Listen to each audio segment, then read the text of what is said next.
हम वाक और अभिव्यक्ति की स्वतंत्रता के बारे में भारतीय संविधान के अनुच्छेद 19 का पुरजोर समर्थन करते हैं। उदाहरणों, छवियों और संदर्भों सहित यह वीडियो केवल मनोरंजन, सूचना और शैक्षिक उद्देश्यों के लिए प्रदान किया गया है और चैनल किसी भी अवैध गतिविधियों को बढ़ावा या प्रोत्साहित नहीं करता है। हमारा मकसद केवल समाज जागरूक करना है। तो जैसा कि सभी ने टॉपिक देखा ही होगा, फरमानी नाज का मसला है जो कि इस टाइम सोशल मीडिया या मेन स्ट्रीम मीडिया हो, दोनों में ही बहुत उछला हुआ है मामला। ये बहुत ज़्यादा ही चल रहा है और मामला है उसको उन्होंने कोई भजन गाया था उस बात को लेके। तो आइए हम देखते हैं कि फतवे तो हम बाद में दिखाएंगे, पहले हम दिखाते हैं कि एक मौलाना साहब का कहना क्या है। तो उस पर हम एक वीडियो चलाते हैं छोटी सी। आया है वो क्यों आया है आप ही हमें बेहतर समझा पाएंगे। मैं चाहूंगी फरमानी नाज का वो जो गाना है वो सुनवाएं, जो भजन जो है उनका वो सुनवाएं।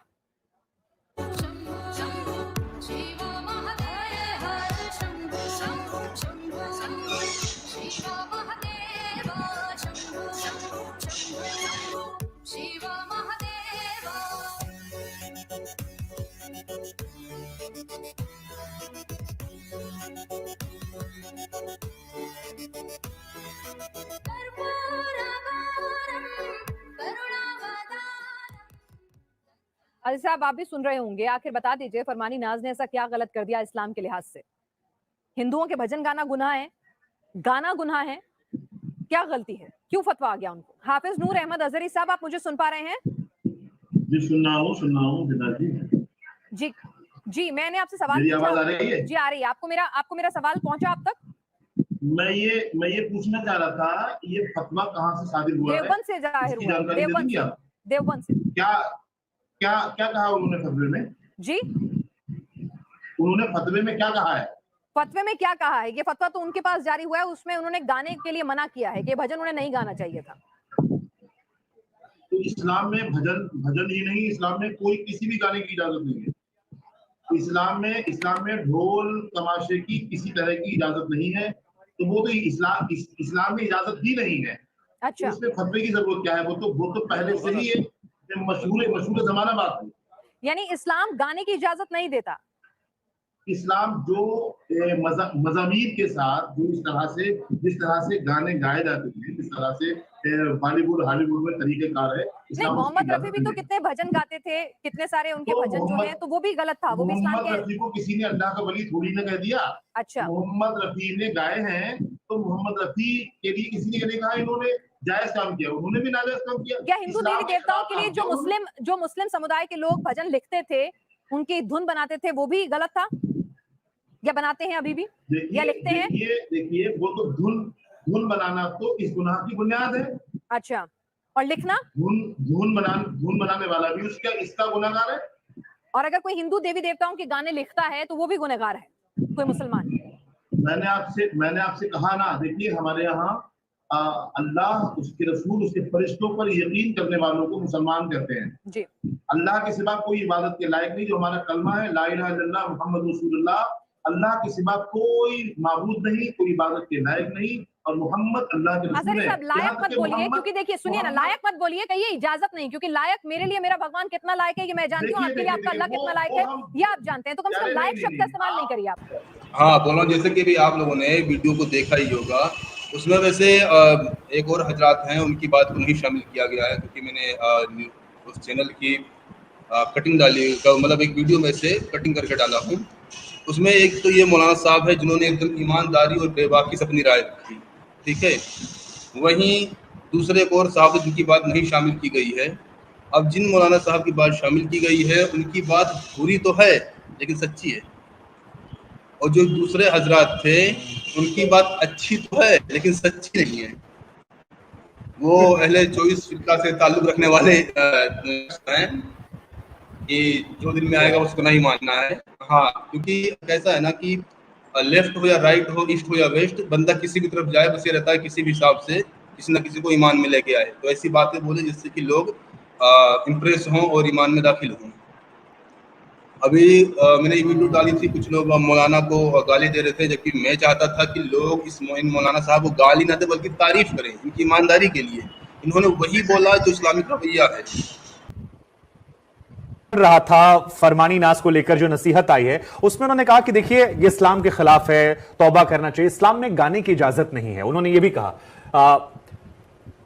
क्या परिभाषा है? क्योंकि जब हम देखते हैं, मैं आपको एक उदाहरण भी देता हूं। एक फिल्म आई थी रॉकस्टार, उसमें मोहित चौहान ने गाना गाया था कुन फाया कुन, और मुझे नहीं पता आप सुनती है नहीं सुनती है, लेकिन मैं नज़म में खुद पढ़ती हूँ, हमारा नज़म का भी चैनल है। आप सुनती हैं कुन फाया कुन? आपको अगर आप सुना सकती है मैं 2 लाइन, बिल्कुल। बहुत खुशी होगी हमें। कुन फाया कुन, कुन फाया कुन, फाया गुन, फाया गुन, फाया गुन, फाया कुन। जब कहीं पे कुछ नहीं थी, नहीं था, वही था, वही था, वही था, वही था। वो जो मुझ में समाया, वो जो तुझ में समाया, मौला वही वही पाया। कुन फाया कुन, कुन फाया कुन, फाया गुन, फाया गुन, फाया गुन, फाया कुन। बहुत खूबसूरत, बहुत खूबसूरत, बहुत खूबसूरत। ये कवाली हमने आपसे सुनी, हमने भजन आपसे सुना। अब मैं आपके बारे में थोड़ा जानना चाहता हूं, क्या करना चाहती हैं आप, क्या आगे पाना चाहती हैं? और ऐसे जो लोग आप पर कटाक्ष कर रहे हैं, हालांकि आपके लाखों चाहने वाले, आपने खुद कहा कि आपके घर में लोग समर्थन कर रहे हैं, आपके गांव में लोग समर्थन कर रहे हैं, सोशल मीडिया के माध्यम से तमाम लोग समर्थन कर रहे हैं, तो वो कुछ लोग जो आप पर कटाक्ष कर रहे हैं, कह रहे हैं आप जो कर रही हैं वो इस्लाम के खिलाफ है, ऐसे लोगों से आप क्या कहना चाहेंगी? जी देखो, हम तो एक कलाकार हैं और हम अपना काम करते हैं, क्योंकि ऊपर वाले ने इतनी अच्छी आवाज़ दे रखी, तो गलत इस्तेमाल तो हम कभी करते नहीं। किसी को बुरा कह रहे हैं या किसी के इस्लाम के या किसी धर्म के बारे में कुछ गलत कर रही है कि गाते हैं और अपनी एक मर्यादा में रह गाते हैं। कभी आज तक सर से दुपट्टा नहीं उतारा, कभी ऐसे अलग करके नहीं गाया। सिर्फ यही है कि लोग हमें पसंद करते हैं और उनके लिए हम अच्छे अच्छे नई नई चीज़ उनको सुनाते हैं। जी, आप छोटे से शहर से निकल कर आई, आपने बहुत संघर्ष किया, अपने बच्चे को पाला। आपके बच्चे की तबीयत कैसी है अभी फिलहाल? जी बेटा ठीक है, और आज बेटे के लिए इतना सब कुछ किया मैंने, क्योंकि उसके तो जहाँ उसके माँ बाप था उसने कभी उसको देखा नहीं आके, तो जो है मेरे भाई ने और राहुल जी ने, जो भी हमारे टीम में नहीं, तो क्या ऐसे मौलाना जो आज आप पर कटाक्ष कर रहे हैं इस्लाम के नाम पर, ये लोग उस वक्त आपके पास आए थे आपकी मदद करने के लिए? इतना परेशान हूँ, इतना लेके मैंने वीडियो ही बनाई थी इसको लेके कि भाई मैं ससुराल वालों से परेशान हूँ, ना तो तलाक दी, ना क्या नाम दूसरे आदमी से शादी भी कर ली, बच्चे भी हो गए।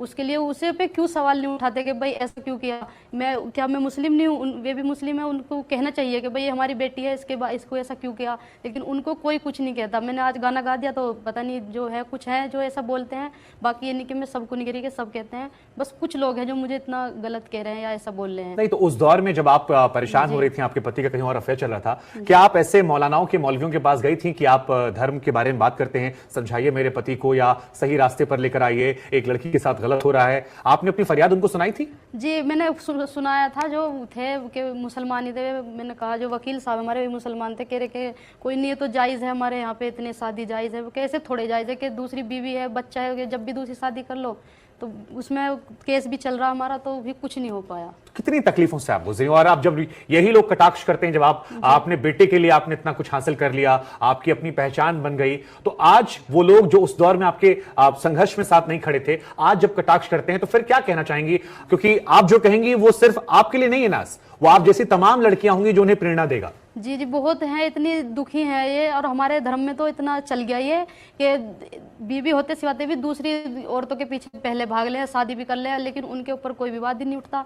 मैं इतनी बार जा ली अदालत में, कचहरियों में, इतनी गुहार लगा ली कि भाई ऐसा है, मेरे साथ ऐसा हो रहा है, लेकिन कोई भी मुल्ला या मौलाना किसी ने ये फतवा जारी नहीं करा, ये नहीं कहा कि अपने आके लाइव भी आके बोल दे कि ये लड़की इतना परेशान क्यों है, ऐसा क्यों हुआ इसके साथ, या कोई हमारे घर पे गया हो कि बेटा तू परेशान है, तेरे साथ ऐसा हुआ, हम तुम्हारी न्यूज़ देखते हैं। गाना तो मेरा देख लिया कि गाना गा दिया, वो तो मैं क्या करूँ, मेरी कला है, मैं हुनर है, अपना हुनर से गा रही हूँ। मैं कोई ऐसा सोच के तो नहीं गा रही कि भाई मैं इनकी हो गई है, मैं ऐसे कर रही हूँ, नहीं नहीं, मैं कलाकार हूँ, और जब ऊपर वाले ने इतनी अच्छी आवाज़ दी है तो मैं हर धर्म के गीत गाती हूँ। बिल्कुल सही बात है, और आप अपने हुनर से आप नाम कमा रही हैं, पैसा कमा रही हैं, बच्चे की परवरिश कर रही हैं, आप कोई गलत काम नहीं कर रही हैं, आप कोई ऐसा काम नहीं कर रही हैं जो पहले लोगों ने नहीं किया है, जिसके लिए लोगों को सराहना नहीं मिली है। अब इसका सुना आपने शेखर भाई, ये जो दूसरी वीडियो थी, सुना अभी ये लड़की, हाँ अभी देखो, ये लड़की अगर गलत काम में होती, ठीक है, गलत काम से मतलब समझे गए होंगे लोग, जरूरी नहीं मैं खुल के बोलूं, तभी कोई फतवागिरी कुछ नहीं आती। क्यों? कितना भी गलत कर रही होगी, शिर्क थोड़ी कर रही थी। यही बात है ना। अच्छा। कुछ भी, हाँ गलत या कुछ भी कर रही थी, शिर्क थोड़ी कर रही थी। अब देखो गाना ये आज से नहीं गा रही है, काफी टाइम से गा रही है, ठीक है। फरमानी जी गाना काफी टाइम से गा रही हैं, लेकिन तकलीफ इनको नहीं हो पाया, मतलब तकलीफ तो अंदर से रही होगी, लेकिन बोले तो बोले कैसे। लेकिन अब जब उन्होंने भजन भी गा दिया तो अब तो बर्दाश्त से बाहर था। अब तो ठीक है, तो आखिर उन्होंने बोल ही दिया। हाँ, अब ये जब ये खुद बता रही हैं कि जब इनके शोहर ने इन्हें एकदम मतलब पहले बच्चे के टाइम पे ही छोड़ दिया, किसी ने कोई हेल्प नहीं की, ठीक है, तब किसी मौलाना मौलवी, किसी को भी मोहल्ले अड़ोसी पड़ोसी किसी को भी याद नहीं आया कि चलो कोई है, लड़की है या परेशान हाल है, उसकी हेल्प की जाए। उल्टा उनका वकील ही बोल रहा है कि भाई हमारे में तो ये चलता है, इसमें कुछ नहीं कर सकते। और एक बात जो मैं बहुत टाइम से बोलता आ रहा हूँ कि इस्लाम का सबसे पहला, सबसे बड़ा और सबसे बुरा शिकार जो है वो खुद मुस्लिम है। अब हाँ, इन जैसे लोगों के पास जब हमारे मूवमेंट की आवाज पहुंचेगी तो यकीन मानिए लोग छोड़ेंगे, क्योंकि ये लोग झेल रहे हैं इस चीज को। ठीक है, मौलवी मौलाना लोग फायदा उठा रहे होंगे, कमा रहे होंगे, जो भी हो, बेवजह की अगर रहीम नाम है तो रहीम जी बोल रहे होंगे, या नाम भी हटा दो हाफिज जी बोल रहे होंगे, या मौलाना साहब बोल रहे होंगे, भले ही कितने भी घटिया इंसान क्यों ना हो, ठीक है, लेकिन उनका तो पता नहीं। लेकिन ऐसे लोग जो झेल रहे हैं डेली लाइफ में इस्लाम को, वो छोड़ेंगे।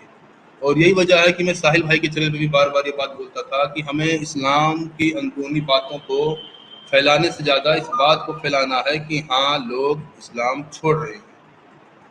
आने वाले वक्त में शायद ये ट्रेंड बन जाए, छोड़ना ही ट्रेंड बन जाए। जब देखेंगे कि यार अच्छा उसने भी छोड़ दिया, अच्छा उसने भी छोड़ दिया, तो मैं ही क्यों पड़ा रहूं इसमें। जब इतने सारे लोग छोड़ ही रहे हैं तो सिर्फ मैं ही क्यों पड़ा रहूं। तो अच्छा, पेश करने के लिए एक और चीज थी, एक मिनट, दिख रहा है अब लोगों को ये जनसत्ता की खबर है, इसमें हम पढ़ के सुना देते लोगों को कि क्या इसमें कहा गया है। सावन के महीने में वैसे स्क्रीन दिख रही है ना? ये दिख रही है, बिल्कुल क्लियर दिख रही है। चलिए, सावन के महीने में कांवड़ यात्रा के दौरान हर हर शिव शंभू भजन गाने पर सिंगर फरमानी नाज विवादों में आ गई हैं। फरमानी नाज को देवबंदी उलेमा ने नसीहत देते हुए गाना बंद करने के लिए कहा है। अभी वही बात मैं बोल रहा था ना, ये कुछ भी उल्टा पलटा कर रही होती है अपने बच्चे को पालने के लिए, खुद का पेट भरने के लिए, अपनी जिंदगी को आगे बढ़ाने के लिए। इन्हें तकलीफ नहीं होती, कुछ भी करो, शिर्क मत करो बस। अभी क्या इन्होंने ये भजन गा के शिर्क कर दिया ना, तो मामला हो गया खराब। चलिए कोई नहीं, आगे चलते हैं हम। उलेमा ने कहा है कि इस्लाम में किसी भी तरह के गाने की मनाही है।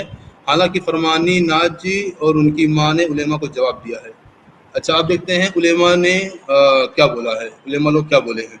उलेमा ने फरमानी नाज गाने पर कहा है कि इस्लाम में किसी भी तरह का गाना नहीं गाना चाहिए, ये इस्लाम के खिलाफ है, इसलिए फरमानी को गाना बंद कर देना चाहिए। अब ये हजरत ये ऐसे बोल रहे जैसे ये फरमानी नाज ने पहली दफ़ा अपनी लाइफ में गाना गाया हो। अभी तक इतने टाइम से गाना गाती आ रही थी, तब इनका ध्यान नहीं गया था। क्यों? क्योंकि तब भजन नहीं था। कव्वालियाँ इन्होंने खूब गाई हैं, फरमानी जी ने फिल्मी गाने वगैरह खूब गाए हैं, तब इनको तकलीफ नहीं थी, ठीक है। लेकिन अब भजन की बात आ गई तो तकलीफ तो होना आम बात है। इस पर फरमानी और उनकी माँ ने जवाब दिया है। फरमानी ने कहा कि वे एक कलाकार हैं, ऐसे में उन्हें हर तरह के गीत गाने पड़ते हैं। उन्होंने कहा कि हम गाते वक्त ये सोचते हैं कि हम कौन हैं, किस धर्म से, हम कलाकार हैं, हमारा कोई धर्म नहीं होता, ठीक है। अच्छा, आगे चलते हैं। फतवा जारी होने पर बोली फरमानी की माँ। फरमानी की माँ ने क्या बोला, जरा वो भी देखते हैं। फरमानी की माँ ने फतवा जारी होने पर कहा कि ये तो उनके दिमाग की बात है, उन्हें अच्छा नहीं लग रहा है। कोई ये नहीं देख रहा है कि किसी तरह हम अपने बच्चे को पाल रही हैं। वो सिंगर है तो सभी गाने गाएंगी ही। फरमानी की माँ ने कहा कि वह भजन भी गाती हैं, कव्वाली भी गाती हैं, ये बात लोगों को अच्छी नहीं लग रही है, इसलिए बोल रहे हैं, ठीक है। बता दें, फरमानी नाज यूट्यूब पर गाना अपलोड किया करती थी, धीरे धीरे उनके गाने वायरल होने लगे और लोगों को खूब पसंद आने लगे। इससे फरमानी नाज ने अपनी एक पहचान बनाई। फरमानी नाज को इंडियन आइडियल में भी गाने के लिए बुलाया गया था, लेकिन बेटी की तबीयत खराब होने के चलते हुए वापस आ गई थी, ठीक है। अच्छा, ये इसके और थोड़ा आगे लिखा हुआ है। फरमानी नाज मुजफ्फरनगर की रहने वाली हैं। उनकी शादी मेरठ के रहने वाले इमरान से हुई थी। 1 साल बेटा पैदा हुआ जिसके गले में दिक्कत थी। बताया गया कि इसके बाद वह ससुराल वालों ने फरमानी नाज को परेशान करना और मायके से पैसे लाने के लिए दबाव बनाना शुरू कर दिया। अंत में नाज ससुराल छोड़कर मायके आ गई और किसी तरह जिंदगी गुजारने लगी। अब उनके गाने यूट्यूब पर खूब पसंद किए जाते हैं। चलिए जी, न्यूज़ खत्म होती हैं। उलेमा लोगों का क्या कहना था वो भी आप लोगों ने देखा, और इस पे फरमानी नाज की माँ का क्या कहना था ये भी आप लोगों ने देखा।